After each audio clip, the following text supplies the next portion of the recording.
خبر شامل کرتے ہیں بھلوال سے۔ بیورو چیف بھلوال محمد صفدر کی رپورٹ کے مطابق ایرانی سپریم لیڈر علی خامنہ ای کی شہادت پر بھلوال میں اجبن آشنا اشریا کے زیر اہتمام احتجاجی ریلی نکالی گئی، جس میں شہریوں کی بڑی تعداد نے شرکت کی۔ ریلی کے شرکاء نے شدید نعرے بازی کرتے ہوئے گہرے رنج اور غم کا اظہار کیا اور ایران سے اظہار یکجہتی کیا۔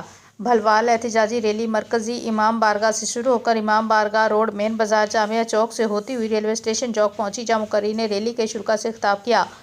مقررین نے عالمی برادری سے واقعے کا نوٹس لینے کا مطالبہ کیا اور حکومت پاکستان سے اور امریکی سفارتخانے بند کرنے کا مطالبہ کیا۔ ریلی سے علامہ غلام جعفر قیومی اور علامہ سبطین شاہ، سید اعجاز حسین شاہ، سید اقبال حسین شاہ، سید غلام عباس شاہ، سید مقصود شاہ، سید گلفام ظفر شاہ، سید اعجاز، میڈیا نمائندگان، سول سوسائٹی سمیت دیگر علماء کرام نے خطاب کیا۔ مقررین کا کہنا تھا کہ امت مسلمہ کو اس نازک موقع پر یکجہتی اور اتحاد کا مظاہرہ کرنا چاہیے اور عالمی سطح پر انصاف کی آواز بلند کی جانی چاہیے۔ اختتام پر مظاہرین نے پرامن احتجاج کرتے ہوئے دعا کی اور شہداء کے درجات کی بلندی کے لیے خصوصی دعائیں مانگی گئیں۔ ریلی کے موقع پر سیکورٹی کے سخت انتظامات کیے گئے تھے۔ ایس ایچ او تھانہ سٹی محمد محمود نے سیکورٹی کی نگرانی کی۔